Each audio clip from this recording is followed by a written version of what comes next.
Hi అండి. అందరికీ నమస్తే. నేను మీ గీత. 'రావణ్ చెరలో సీత' పార్ట్ 49. ఆర్య సైలెంట్‌గా కిందకు వచ్చి రాధి కోసం వెతకగా, తను పక్కనే నిలబడి సిగ్గుపడుతూ తల కిందకి దించేసి ఉంచింది. దీనికి నా మీద బాగా ఆశలు పెరిగిపోయాయి.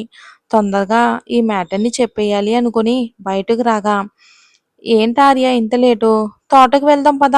అక్కడ బాగా ఎంజాయ్ చెయ్యొచ్చు" అని సూర్య అంటే, "అలాగే బావ వెళ్దాం పద" అని అందరితో పాటే ఆర్య కూడా నడిచాడు. ఆర్య వెనకే రాధి. ఆర్య వేసిన అడుగులో అడుగు వేస్తూ హ్యాపీగా నడుస్తూ వస్తుంది రాధి. ఆర్యకి చికాకుగా ఉంది రాధిని చూసి. "ఏయ్! ఏంటే నువ్వు? పక్కకు వెళ్ళు నడువు" అని కసరగానే, "ఏంటి బావ ఇలా ఉన్నాడు? సరేలే ఏం కాదులే బావనే కదా" అని అనుకుని శృతి దగ్గరికి వెళ్ళి తన పక్కన నడుస్తూ ముచ్చట్లు పెడుతూ ఉంది. సీత అయితే సత్యతో ముచ్చట్లు పెడుతూ నడుస్తూ ఉంది. రామ్ మాత్రం ఏదో ఇంపార్టెంట్ ఫోన్ కాల్ రావడంతో ఫోన్ మాట్లాడుతూ అందరికన్నా ముందే నడుస్తూ ఉన్నాడు. "బావా, ఈ గ్రీనరీ చాలా బాగుంటుంది కదా! నాకైతే ఇక్కడే ఉండి ప్రశాంతంగా ఉండాలని ఉంది. ఏమంటావు బావా" అని అంటే, "హా! ఎందుకు ఉండాలనిపించదు? అనిపిస్తది ఆర్య. అక్కడ ఆఫీస్ ఎగ్గొట్టొచ్చనే కదా నీ ప్లాను. అది నాకు తెలుసులే" అని సూర్య వెటకారంగా అనగానే, "ఛీ పో బావా! నువ్వు ఎప్పుడూ ఇంతే. నా వర్క్ మీదనే నీ కళ్ళు. అయినా నీకన్నా వర్క్ బాగా నేనే చేస్తాను అని నీకు జెలసు. నాకు తెలుసులే బావా" అని కొంటెగా నవ్వుతూ అనగానే, "అవునురా, నీ వర్క్ మీదనే మేమంతా మరి ఆధారపడి ఉన్నాం కదా! అందుకే అర్థమవుతుందిలే" అని వెటకారంగా అంటే, "బావా, మరీ అంతలా పొగడు మాకు. నాకు సిగ్గేస్తుంది" అని ఆర్య అంటే, "నీ సిగ్గు కొంచెం దాచుకో. ముందు ముందు పనికొస్తది" అని సూర్య చికాగ్గా అంటాడు ఆర్యతో. అప్పటికే వీళ్ళందరూ తోటలోకి వచ్చి అక్కడంతా కూడా చూస్తూ నడుస్తూ ఉన్నారు. ఇక ముందు ముందు ఏం పనికొస్తుందో బావా! అయినా నేనెందుకు సిగ్గుపడాలి? నేను మగాణ్ణి అని ఆర్య ఉక్రోషంగా అంటుంటే, "ఆ! అవునురా, తెలుస్తుందిలే కానీ నీకొక సర్ప్రైజ్ ఇస్తాను, కళ్ళు మూసుకోరా" అని అంటాడు సూర్య. "సర్ప్రైజా? సూపర్ బావా! కళ్ళేంటి అన్నీ మూసుకుంటా" అని కళ్ళు మూసుకోగానే ఇంకా సూర్య దొరికిందే ఛాన్స్ అని ఆ తోటలోనే పెద్దగా మట్టిని తవ్వి ఒక మినీ స్విమ్మింగ్ పూల్ లాగా ఉన్న తొట్టెలో ఒక ఉదుటున ఆర్యని ఎత్తి ఆ తొట్టెలో పడేస్తాడు సూర్య. సడన్ గా వాటర్‌లో పడగానే అందరూ వెనక్కి తిరిగి చూడగా ఆర్య ఆ వాటర్‌లో పడి ఉన్నాడు. సూర్యని కొట్టేంత కోపంగా చూస్తూ ఉన్నాడు ఆర్య. "రేయ్! తిన్నగా నడవలేవారా? ఎందుకురా? కింద చూసి నడిస్తే ఏమవుతుంది" అని కొంచెం కోపంగానే కసురుతాడు రామ్. అప్పుడే ఫోన్ కట్ చేసి పాకెట్‌లో పెట్టుకుంటాడు. "అది కాదన్నయ్య, నేను బాగానే నడుస్తున్నాను. ఇంగో వీడే ఈ బావగాడే నన్ను ఇందులో పడేశాడు. ఒరేయ్ నిన్నీరోజు వదలను బావా" అని కోపంగా బుసలు కొడుతూ బయటికి వచ్చి సూర్యని పట్టుకుని సూర్యతో సహా అందులో ఇద్దరు పడ్డారు. ఆర్య, సూర్య. అది చూసి వీళ్ళందరూ నవ్వుతూ ఉండగా, "రాధి రావే, నువ్వు కూడా బాగుంటుంది" అని సూర్య అనగానే, "అవునా అన్నయ్య, వస్తున్నా" అన్న ఒక్క ఉదుటున అందులోకి దూకేసింది రాధి. తనతో పాటే శృతి కూడా. ఇప్పుడు బయట సత్య, సీత, రామ్ వీళ్ళు మాత్రమే ఉన్నారు. "సత్య, నువ్వు కూడా రా, బాగుంటుంది" అని శృతి అంటే, "నేనా? నో నో, నాకు నచ్చదు. మీరు కానివ్వండి. నేను రాను" అని అంటుంది సత్య. సీతకి అప్పటికే రాధి సైగ చేయటంతో సీత సత్య వెనక్కే వెళ్ళి ఒక్కసారిగా తనని అందులోకి నెట్టేస్తుంది అంతే. అందులో పడిపోతుంది సీత కూడా. "వదినా, ఇది టూ మచ్. నువ్వు నన్నే నెట్టేస్తావా? నీ పని చెప్తా చూడు" అని అన్నయ్యని పిలుస్తుంది. పక్కన చెట్టుకు ఆనుకుని వీళ్ళని చూస్తున్న రామ్‌ని ఏంటి అన్నట్టు కనుబొమ్మలు ఎగరేయగా, "అన్నయ్య, వదిన నన్ను మోసం చేసింది. వదిన్ని కూడా పడేయ్ అన్నయ్య" అని సత్య అంటుంటే సీత భయంగా రామ్‌ని చూసి, "వద్దండి, నాకు స్విమ్మింగ్ రాదు.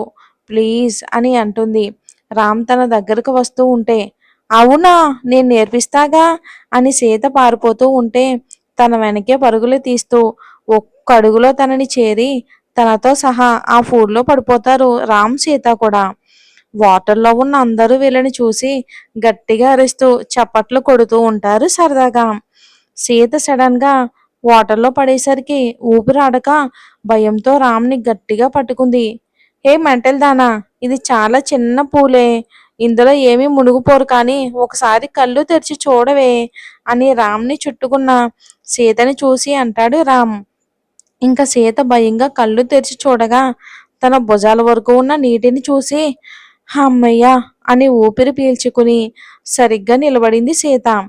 కానీ ఆ వాటర్లో తనకి నిలబడ్డం రాక కింద పడిపోతూ ఉంటే రామ్ సీతని లాక్కుని, ఏంటే ఎట్లా తేలుతున్నావు, సరిగ్గా నిలబడు, లేదంటే నేను నిలబెట్టనా అని కొంటిగా సీత చెవి దగ్గర అంటాడు.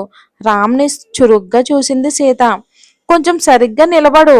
సత్య, శృతి, రాధి వాళ్ళ దగ్గరికి వెళ్ళి వాళ్ళతో ఆటలు ఆడుతూ ఉంది సీత. సీత అలా హ్యాపీగా నవ్వటంతో తనని అలానే చూస్తూ ఉన్నాడు రామ్.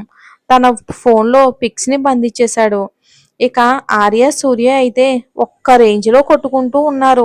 ఎంతలా అంటే సూర్య ఆర్యని నీటిలో ముంచేసి ఊపిరి ఆడకుండా చేస్తూ ఉంటే ఆర్య చాలా కష్టంగా లేచి మళ్ళీ సూర్యాని నీటిలో ముంచడం, అలా ఇద్దరు చేస్తూ ఉన్నారు. అలా అందరూ ఈవినింగ్ వరకు హ్యాపీగా అందులోనే ఆటలాడి ఇంకా చలి పెడుతూ ఉంటే మెల్లగా అందులో నుంచి ఒక్కొక్కరు బయటకు వచ్చారు. అందరికీ బాగా చలి పుడుతుంటే మెల్లిగా నడుస్తూ బట్టలు కొంచెం ఆరబెట్టుకుంటూ ఉన్నారు అంతా. సీతకి బాగా చలి ఎక్కువయ్యి వణికిపోతుంటే రామ్ అది గమనించి తన టీషర్ట్ని విప్పి గట్టిగా నీళ్ళొచ్చేలా పిండి ఒక చెట్టు మీద ఆరేశాడు.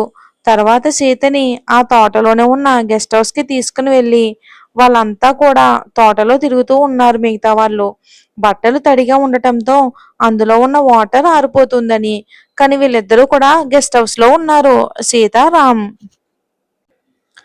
ఏంటండి మీరు, అందరూ అలా ఉండగా ఇలా నన్ను తీసుకురావటం ఏం బాగోలేదు, వదిలేయండి ప్లీజ్, నేను బయటికి వెళ్తా అని చిరు కోపంగా అంటుంటే, ఏంటే నాటకాలా, అయినా నా మీద కోపం చూపిస్తున్నావేంటే, మళ్ళీ నా రియాక్షన్ ఎలా ఉంటుందో చూపించమంటావా అని కొంటిగా అంటూ సీతను పట్టుకుని దగ్గరికి లాక్కున్నాడు రామ్. ఏంటి మీరు రోజు రోజుకి ఇలా తయారవుతున్నారు, వదలండి ప్లీజ్ అని రామ్ చేతిలో నుంచి గింజుకుంటున్నా కూడా వదలకుండా తన పట్టుని ఇంకా ఇంకా పెంచాడు.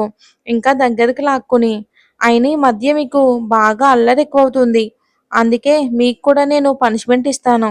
ఏంటంటే ఈ రోజు రాత్రి నాకు మీరు దూరంగా ఉండాలి, అదే నేను మీకు ఇచ్చే పనిష్మెంట్.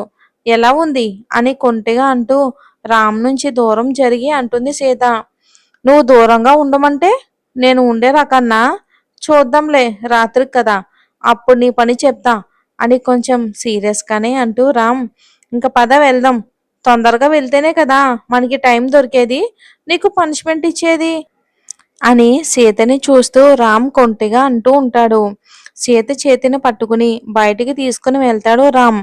అప్పటికే వీళ్ళ కోసం వెతుకుతున్న గ్యాంగ్ వాళ్ళు కనిపించగానే, అన్నయ్య ఎక్కడికి వెళ్ళారు, మీకోసం చూస్తున్నాం తెలుసా అని శృతి అంటే, ఇక్కడే ఉన్నాం శృతి, పదండి ఇంకింటికి వెళ్దాం, ఇప్పటికి చాలా లేట్ అయింది అని అప్పటికే చీకట్లు మసురుతూ ఉండడంతో ఇంకా ఇంటికి పయనమవుతారు బ్యాచ్ అంతా కూడా అలసిపోయి ఆటలాడి.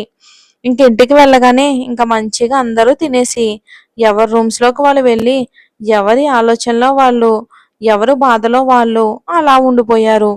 ఇక రూమ్ లోకి వెళ్ళిన రాధి ఆర్య తనకి ఏ ఆన్సర్ ఇస్తాడో అని ఎగ్జైట్ అవుతూ ఉంది. ఇంకెక్కువ రూమ్ లో వెయిట్ చేయలేక ఆర్య రూమ్ కి వెళ్ళి చిన్నగా డోర్ తట్టింది రాధి.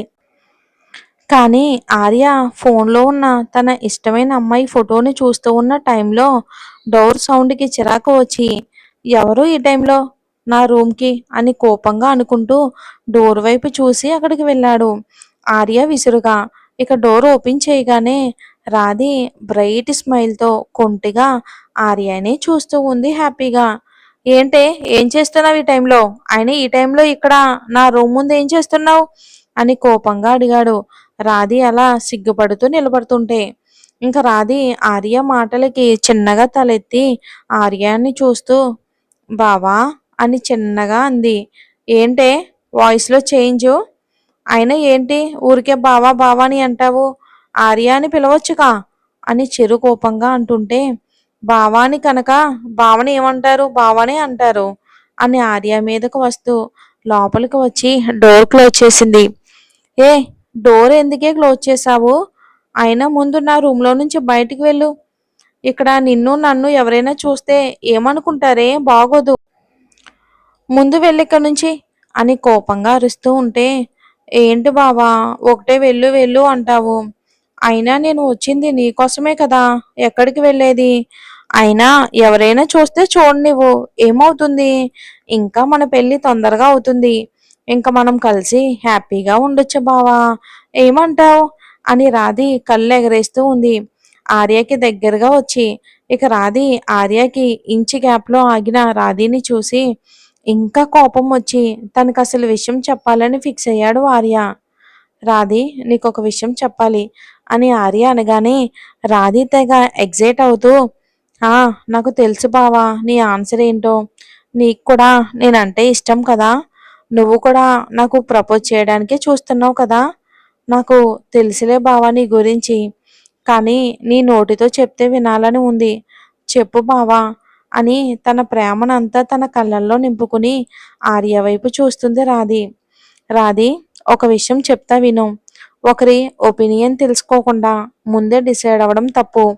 అందులో నువ్వు తప్పు చేశావు. అర్థం కాలేదు బావా.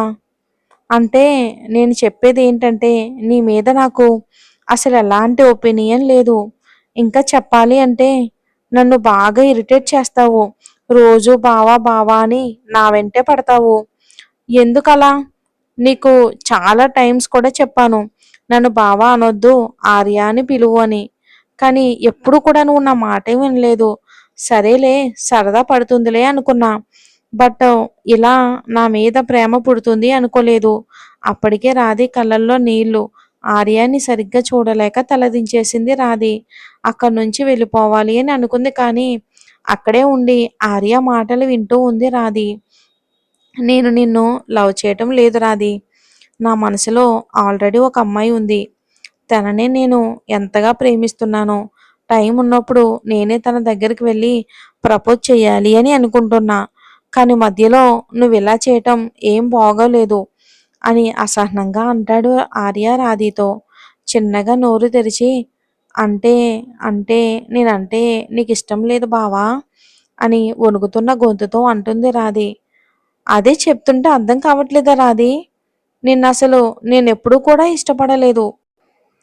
అసలు నువ్వు పిలిచే బావా అనే పిలుపు కూడా నాకు నచ్చదు.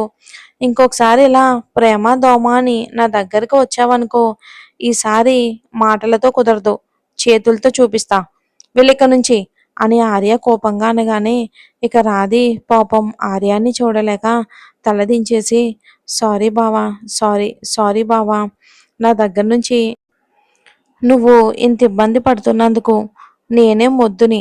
నేనేమీ తెలుసుకోకుండా ఇలా నీ వెంటపడి ఇలా చేశాను. నిజంగా సారీ ఆర్య. ఇంకోసారి నా దగ్గర నుంచి నీకు ఎలాంటి ప్రాబ్లం ఉండకుండా చూసుకుంటాను. బాయ్ అని అక్కడి నుంచి డోర్ ఓపెన్ చేసుకుని వెళ్ళిపోయింది రాధి. హమ్మయ్య! ఇప్పటికైనా ఊరుకుంది ఇది. ఎంత గోల చేస్తుందో అనుకున్నాను. ఫైనల్లీ ఒక బాధ అయితే క్లియర్ అయింది. ఇంకా నా పనుంది అని బెడ్ మీద పడుకుని తన ఫోన్ చేతిలోకి తీసుకుని, ఎంత ముద్దుగా ఉన్నావో తెలుసా? నిన్ను ఎప్పుడెప్పుడు కలుస్తానా అని వెయిటింగ్ తెలుసా? తొందరలోనే నీకు నా ప్రేమ విషయం చెప్పి నేను నా దాన్ని చేసుకుంటా అని ఫోన్లో ఉన్న ఫోటోకి చిరు ముద్దిచ్చి ఆ ఫోన్ని గుండెలకు హత్తుకుని అలానే కళ్ళు మూసుకుని పడుకుంటాడు ఆర్య.